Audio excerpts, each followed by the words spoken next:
Comment devenir riche en partant de zéro? C'est la question que vous vous posez et on va typiquement y répondre pour toutes les personnes de 16 à 25 ans.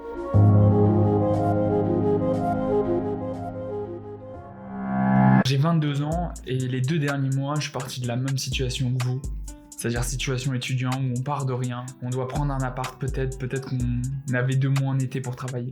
J'ai fait 15 000 les 2 derniers mois en faisant de l'achat-revente, de la crypto-monnaie, du SMMA. Mais ça importe peu. Je vais t'expliquer dans quel état d'esprit, quelle mentalité tu dois être pour pouvoir faire la même chose que moi.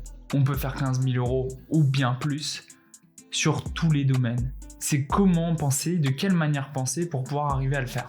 Si c'était pas l'achat-revente, j'aurais fait autre chose. Je m'étais interdit de faire du dropshipping parce que j'avais trop de connaissances. Et toi, c'est pareil. Tu peux faire les mêmes chiffres dans tous les milieux. C'est pas des chiffres exorbitants. La question à se poser, c'est la suivante. Pourquoi il y a 99% des jeunes entre 15 et 25 ans qui n'arriveront pas à devenir riches en créant un business?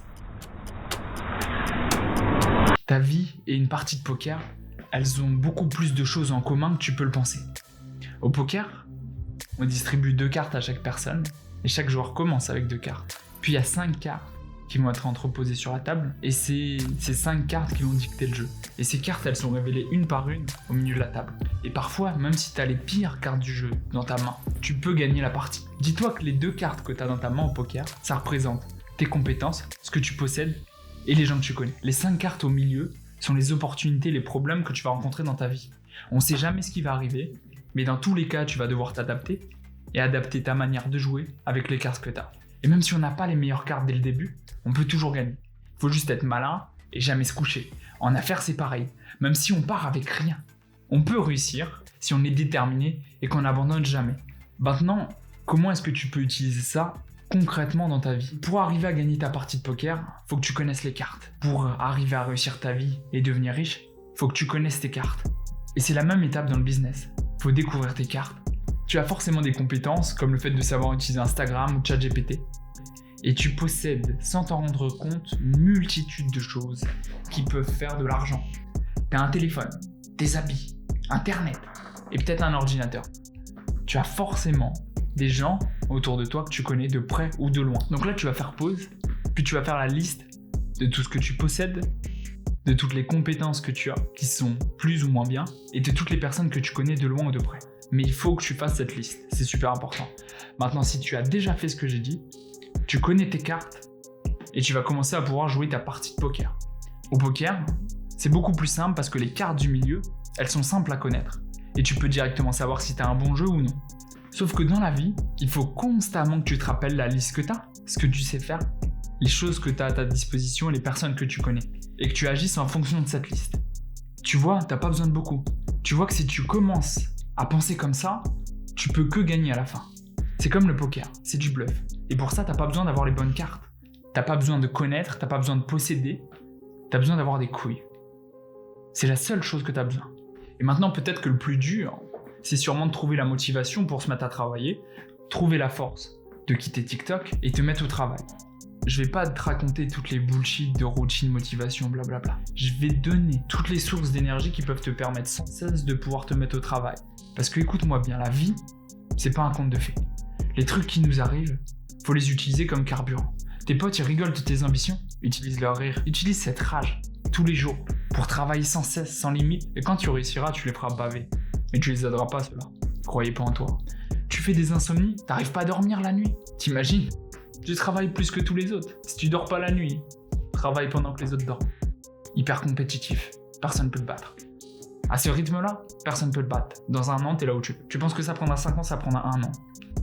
Tu sens le matin, quand tu te lèves, que t'es déprimé, fatigué. C'est le signe que t'as des choses à changer. C'est toi, tu sais au fond de toi, qu'il manque des choses, que tu pourrais être meilleur. T'es pas la personne que tu veux être. Donc tu transformes cette tristesse en une putain de force motrice.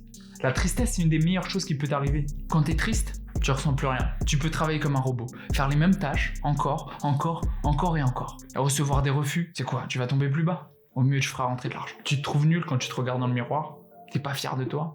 Tu vaux mieux que ça. Tu te prends en main, bordel. Tu penses vraiment que tes parents, aujourd'hui, sont fiers de toi? Ils t'ont fait en se disant il va être sur TikTok ou sur Fortnite. Tu pourrais leur montrer de quoi t'es capable. Tout ça, c'est des émotions extérieures.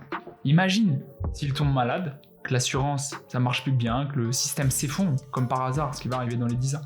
Le système de santé s'effondre et tu dois payer les frais. Arrête de pleurnicher sur ton sort, prenez toute la merde de votre vie et faites-en un terrain de jeu. Et tu vois, c'est comme ça que tu vas changer les choses. C'est en n'utilisant que des facteurs extérieurs qui t'arrivent que tu peux pas changer. Il te dit, je peux pas les changer. La seule manière que je les change, c'est que je devienne tellement bon que je puisse agir sur les facteurs extérieurs qui devraient pas être ma responsabilité.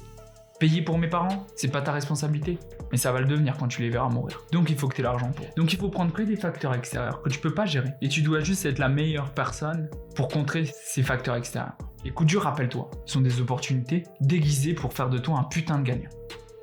Bon, maintenant que tu as eu la motivation pour te mettre à travailler, c'est bien, mais la partie elle dure pas 3 heures.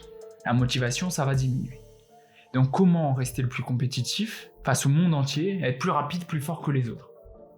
Utilise les meilleures drogues du monde, prends du café et fais du sport.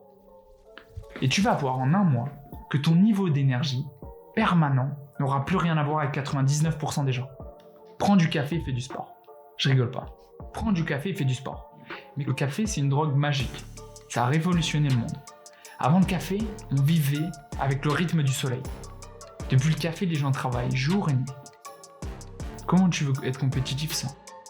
Maintenant, tu sais que tu peux toujours gagner la partie, peu importe les cartes que t'as plus d'excuses. Il faut pas que ce soit ton envie qui te motive, mais le fait que tu dois sauver ta famille, que tu dois leur faire fermer leur gueule à ceux qui se foutent de ta gueule. Ça, c'est le deuxième facteur. Et le troisième, utilise les meilleures drogues du monde.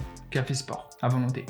T'as pas besoin de te stopper, te limite pas. T'as les 3 choses pour être plus compétitif et meilleur que tous les autres. Fais ça. Dans 3 mois, ta vie n'aura plus rien à voir. Et dans 1 an, on se retrouve à Dubaï.